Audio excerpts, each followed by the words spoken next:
Welcome to black horror Hindi channel. तो कैसे हो आप सब? उम्मीद है कि आप सब बहुत अच्छे होंगे।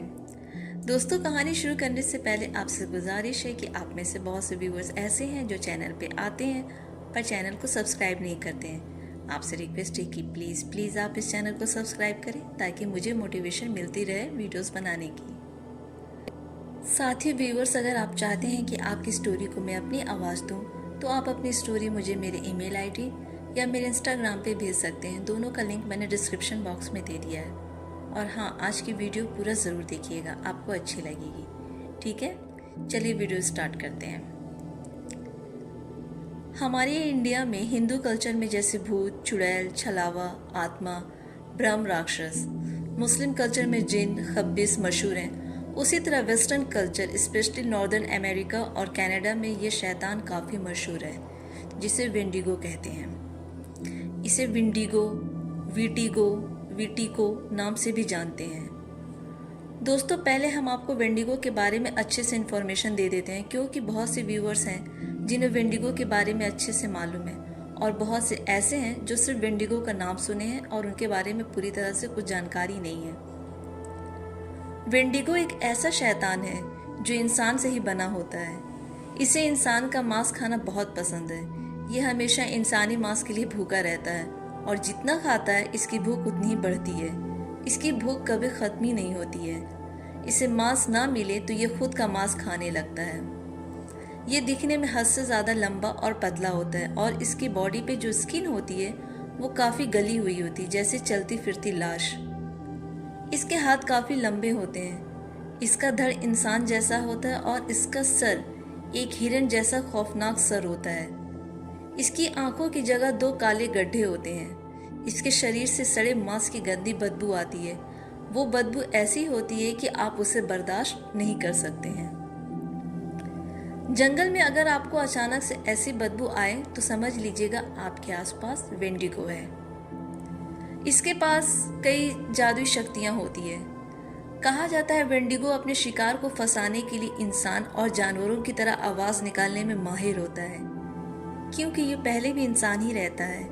ये आपके फैमिली मेंबर्स में से किसी की भी आवाज़ निकालकर अपने शिकार को अपने पास बुलाता है और उसे मार देता है।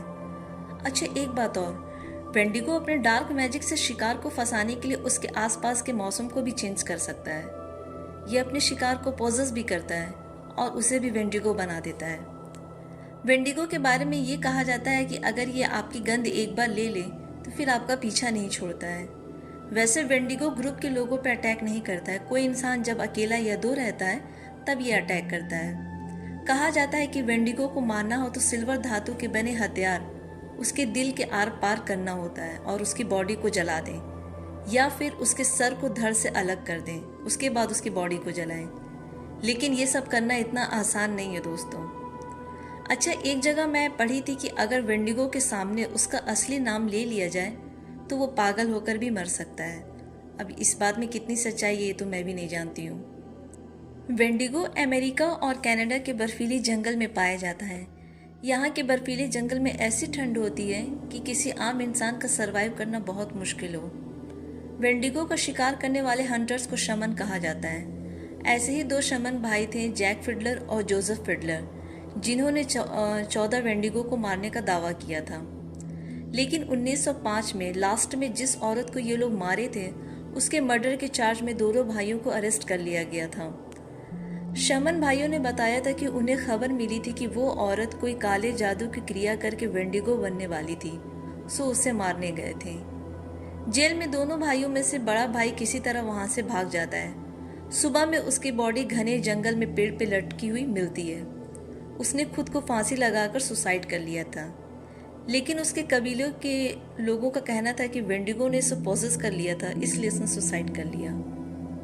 और इसी दौरान दूसरा भाई जोसेफ फिडलर, जो जेल में बीमार रहने लगा, उस पर ट्रायल चला और उसे सज़ा हुई। 1909 में जोसेफ फिडलर की मौत हो गई थी। फिर बाद में उसे रिलीज़ करने का ऑर्डर आया, लेकिन अफसोस ये ऑर्डर आता उससे 3 दिन पहले जोसेफ की मौत हो जाती है। दोस्तों, तो ये थी वेंडिगो के बारे में इंफॉर्मेशन। अगर इसमें कोई इन्फॉर्मेशन रह गई हो तो आप हमें कमेंट में बताएं, हम वेंडिगो की नेक्स्ट वीडियो में उसे ऐड कर देंगे।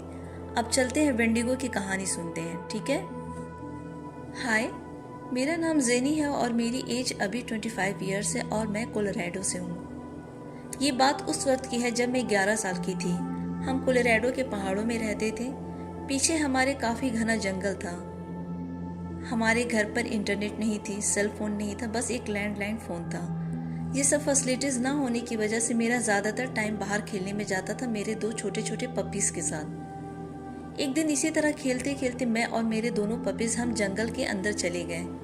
फिर मुझे एहसास हुआ कि मैं काफ़ी दूर आ गई हूँ। फिर मैंने पीछे देखा तो मुझे मेरा घर नहीं दिख रहा था। मैं थोड़ा घबराने लगी।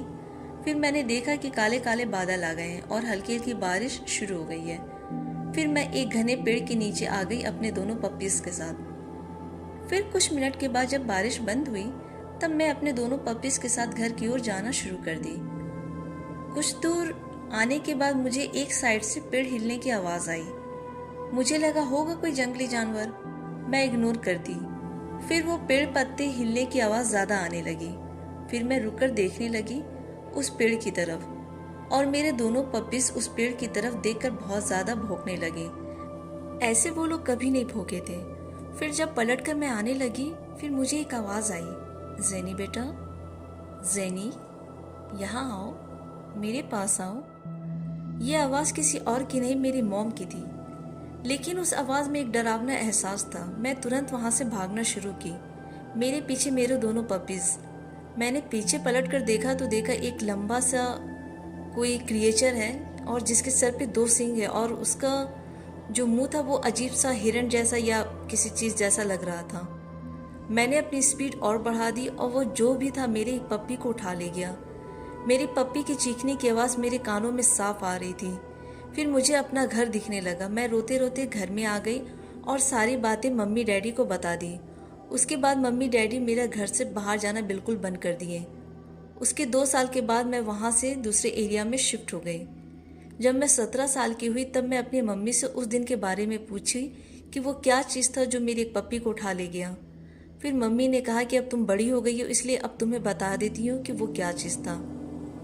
मैं आसपास के लोगों से उस घटना के बारे में बताई थी। सबने बोला कि वो शैतान वेंडिगो था।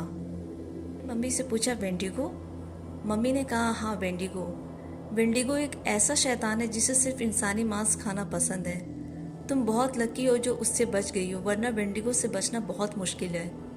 और वेंडिगो जिसकी गंध पा जाता है उसके पीछे लग जाता है। इसलिए हमने तुम्हारा बाहर निकलना बिल्कुल बंद कर दिया था और वहाँ से हम लोग शिफ्ट हो गए।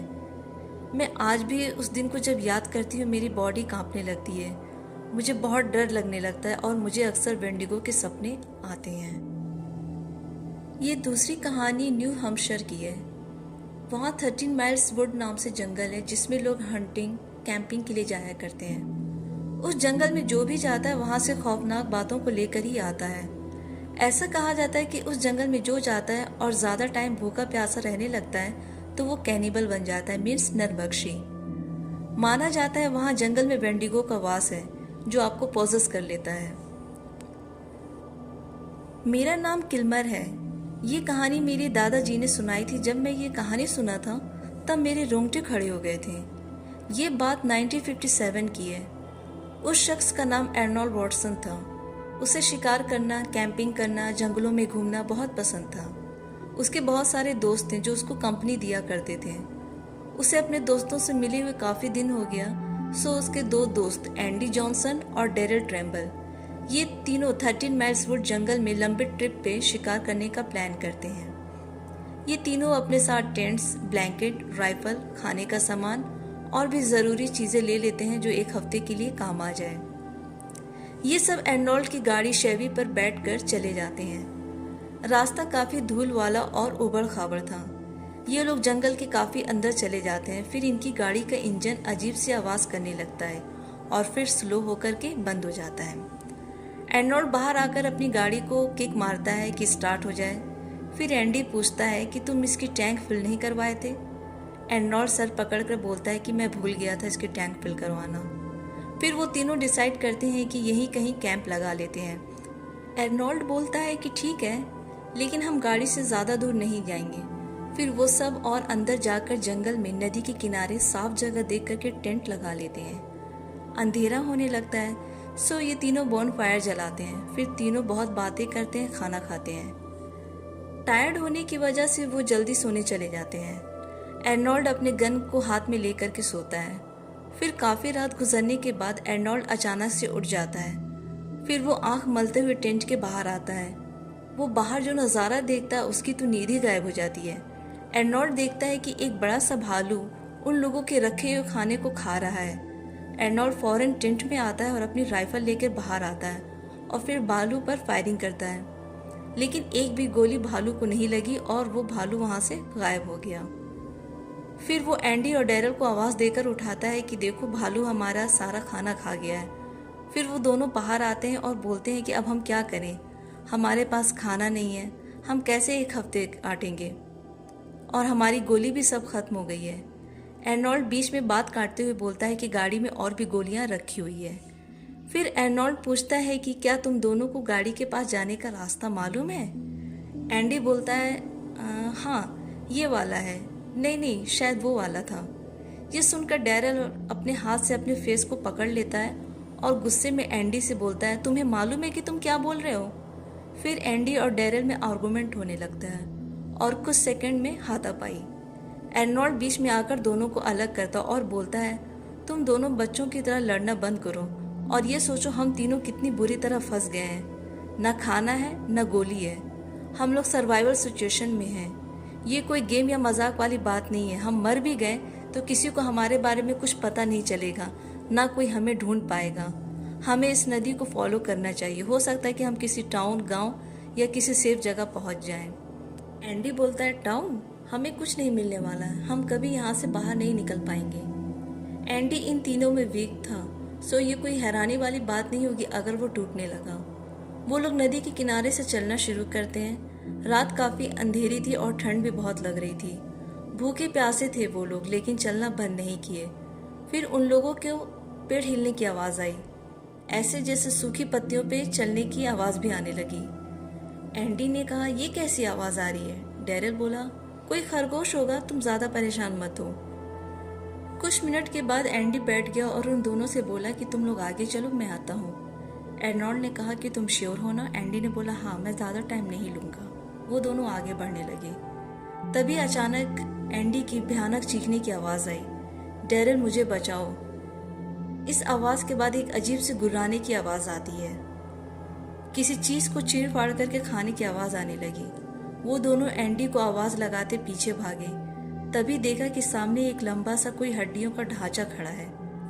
उसकी बॉडी पे कहीं कहीं बस मांस थी और सिर हिरन जैसा, और उसके मुंह से खून गिर रहा था।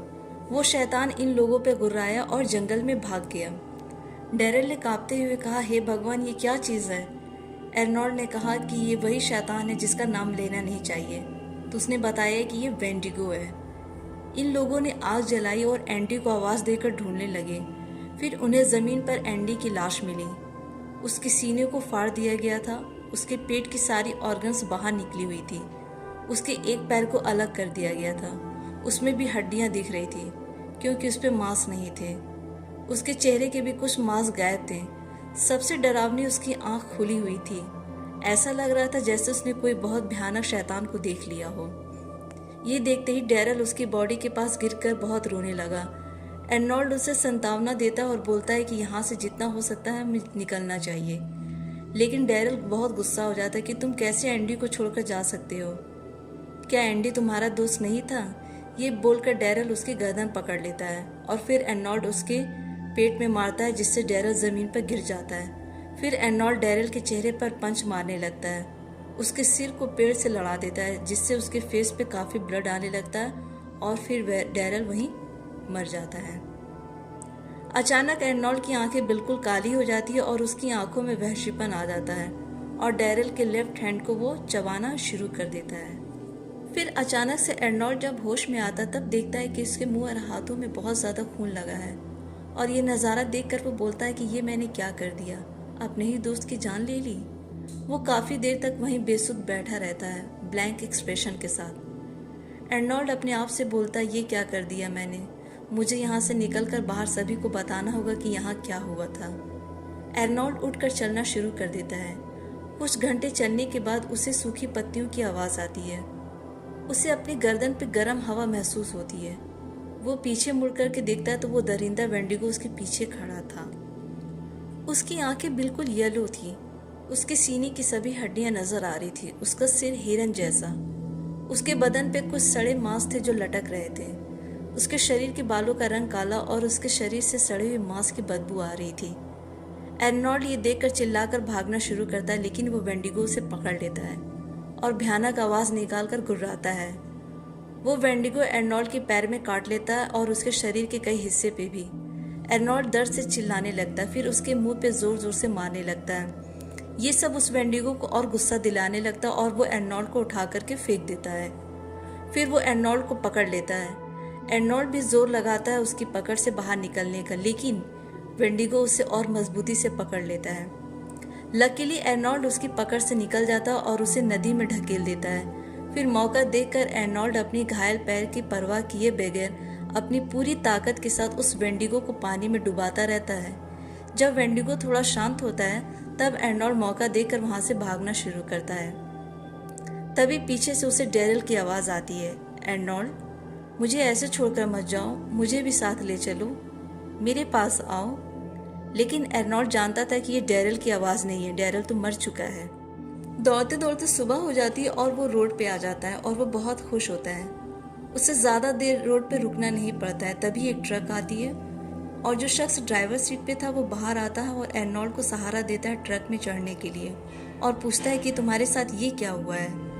एर्नोल्ड हाफते हुए बोलता है, मुझे पानी दो, मैं सब बात बताता हूँ। फिर वो शख्स एर्नोल्ड को पानी देता है और एर्नोल्ड सारी बातें उस शख्स को बता देता है और ये भी बताता है कि वेंडिगो ने उसे पॉजेस कर लिया था, जिसकी वजह से वो डैरिल को मारकर उसके मांस को खाना शुरू किया था।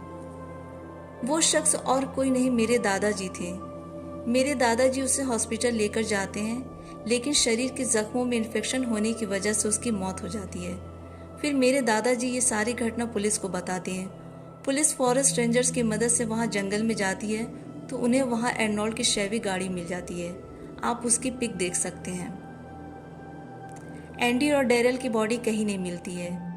वहां उस जंगल में जो भी जाता है वहां से कहानी लेकर ही आता है। आइए तीसरी कहानी सुनते हैं। मेरा नाम जोशुआ है और मैं नॉर्दर्न कनाडा का रहने वाला हूँ। मैं जिस टाउन में रहता हूँ वहाँ पीछे बर्फीले खौफनाक जंगल है जहाँ बहुत कम लोग आया करते हैं शिकार करने या कैंपिंग करने, और मैं उन लोगों को गाइड करता हूँ। इसी से मेरी आमदनी होती थी, लेकिन मैं बहुत अंदर नहीं जाता था। 2003 की बात है। एक बहुत अमीर आदमी था, उसका नाम मुझे नहीं मालूम। वो उस खौफनाक बर्फीले जंगल में शिकार पे जाना चाहता था। वो हमारे टाउन में आया और किसी को ढूंढ रहा था अपने साथ उस जंगल में ले जाने के लिए। वो काफी अंदर जाना चाहता था, इसलिए कोई इसके साथ नहीं गया। सभी उसे मना कर रहे थे कि वहां जाना खतरनाक है, आप भी मत जाइए। लेकिन वो शख्स माना नहीं। एक गाइड था जिसे पैसे की बहुत ज्यादा जरूरत थी। वो अमीर आदमी उसे बहुत सारे पैसे देता और वो उसके साथ चला जाता है जंगल में शिकार करने। उस गाइड का नाम डिफेगो था। वो लोग बहुत अंदर जा करके एक जमी हुई झील रहती है, उससे कुछ दूरी पर ये लोग अपना टेंट लगाते हैं। 2 दिनों तक ये दोनों शिकार पे जाते हैं, बट कुछ खास हाथ इन लोगों की लगता नहीं है। फिर तीसरी रात को अचानक बर्फीली तूफान आने लगता है। सारे पेड़ हिलने लगते हैं और ये दोनों टेंट में चले जाते हैं और अपना जिप लगा देते हैं। तूफान की आवाज़, पेड़ पत्ते हिलने की आवाज़ दोनों अच्छे से सुन रहे थे। फिर उस शिकारी का मन किया कि क्यों न बर्फीले तूफान को देखा जाए। वो जैसे ही टेंट का जिप ओपन करता है, बाहर का नज़ारा देख कर उसके होश उड़ जाते हैं। वो देखता है कि बाहर तो कोई तूफान नहीं है, सारा वातावरण बिल्कुल शांत है, पेड़ भी अपनी जगह बिल्कुल खड़े हैं, पर तूफान की आवाज़ अभी भी उसे सुनाई दे रही थी। तभी अचानक से शिकारी को आवाज़ आती है जैसे कोई उस गाइड का नाम पुकार रहा हो, डिफेगो, डिफेगो। शिकारी अपना वहम समझकर उसे नज़रअंदाज कर देता है। जब शिकारी अंदर आता है तो देखता है कि डिफेगो वहां नहीं है। वो टेंट के कोने में अपना सर झुकाए बैठा है। शिकारी उससे पूछता है कि क्या हुआ, तुम ऐसे क्यों बैठे हो। डिफेगो बोलता है कि कुछ नहीं।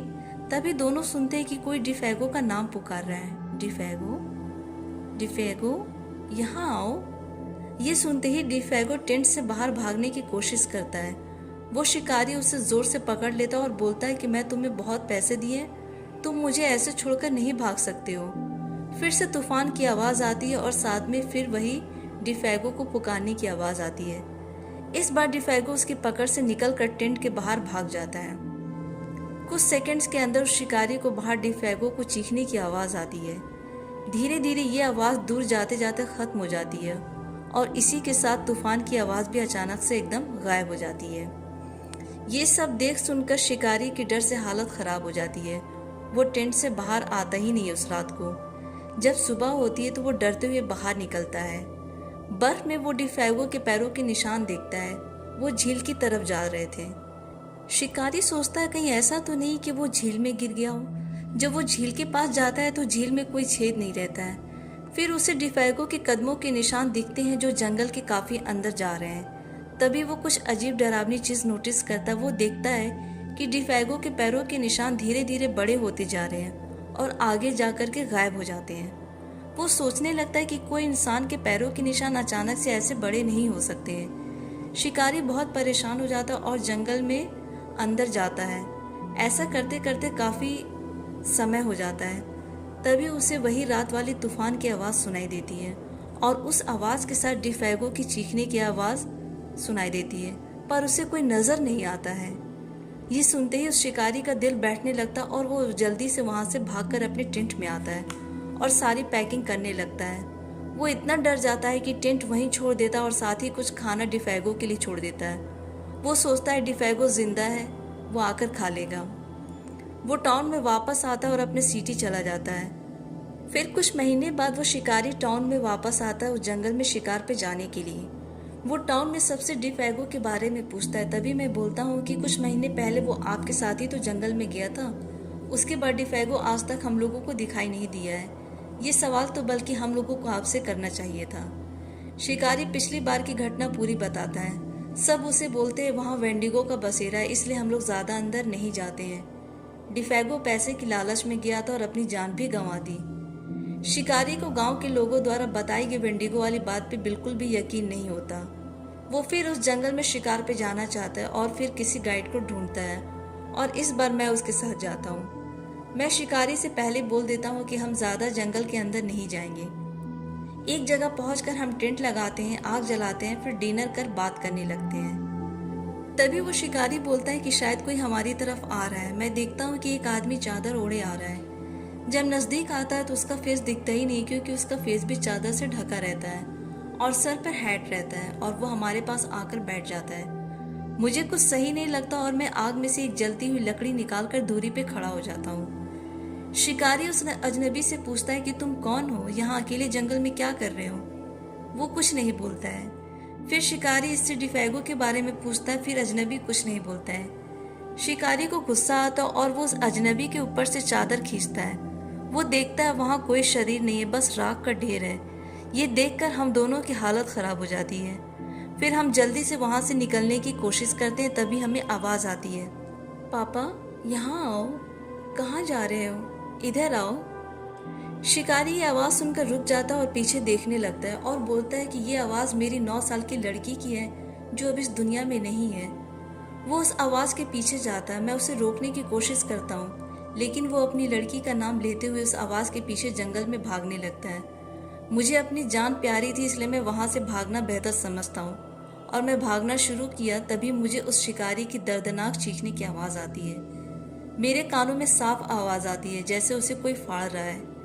मेरा दिल बैठने लगा। मुझे लगा अब मैं भी नहीं बचूंगा, लेकिन ऊपर वाले की कृपा से मैं उस जंगल से निकल आया और आकर मैं टाउन में सबको ये बात बताई। जंगल में गाइड करने का काम मैंने छोड़ दिया। दोस्तों, तो ये थी वेंडिगो पे बनी वीडियो। ये वीडियो मैं बहुत मेहनत और रिसर्च करके बनाई हूँ। कहानियाँ बहुत थी, लेकिन मुझे जो जेन्युइन लगी उसी पे मैं वीडियो बनाई हूँ। सो इसे लाइक शेयर ज़रूर कीजिएगा।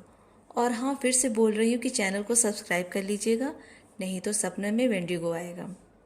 खैर, ये तो मजाक था, लेकिन सीरियसली सब्सक्राइब कर लीजिएगा। मैं आगे भी वेंडिगो और स्किन वॉकर पे वीडियोस लाऊंगी। मिलती हूँ अगली वीडियो में। तब तक के लिए बाय एंड टेक केयर।